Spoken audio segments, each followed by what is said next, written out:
গত বছরের শেষ দিকে অন্ধ্রপ্রদেশের তিরুপতি মন্দিরে লাড্ডু নিয়ে বেশ বিতর্কের সৃষ্টি হয়েছিল। অভিযোগ ছিল এই মন্দিরের প্রধান প্রসাদ লাড্ডুতে মেশানো হয় পশুর চর্বি।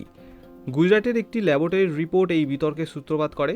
তারা দাবি করে তিরুপতি মন্দিরের লাড্ডুতে ব্যবহৃত ঘিতে রয়েছে মাছ, গোমাংস এবং শূকরের চর্বির নমুনা। হিসাব মতো এই মন্দিরে দৈনিক 3 লক্ষ লাড্ডু তৈরি করা হয়, যেখানে প্রায় 1500 কেজি ঘিয়ের প্রয়োজন পড়ে।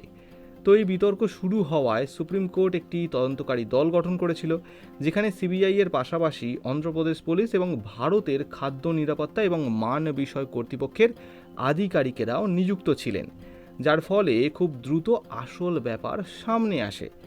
সাম্প্রতিক খবর আসছে সেই তদন্তকারী দল মন্দিরের লাড্ডু নির্মাণের সাথে যুক্ত 3টি ডেয়ারির সংস্থার প্রধানকে গ্রেপ্তার করেছে ইতিমধ্যে। পুরো ব্যাপারটা এই, মন্দিরের লাড্ডু নির্মাণে যে ঘি তাতে ব্যবহার করা হতো তাতে পশুর চর্বি মিশিয়ে ভাজা হতো এই লাড্ডু।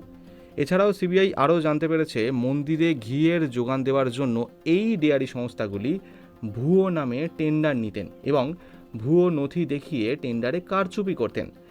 এছাড়াও সকলের চোখে ফাঁকি দেওয়ার জন্য ভুয়ো অ্যাকাউন্ট খুলে সেখানে দাবি করতেন যে তারা উত্তরাখণ্ডের ভোলে বাবা ডেয়ারির কাছ থেকে ঘি কেনেন।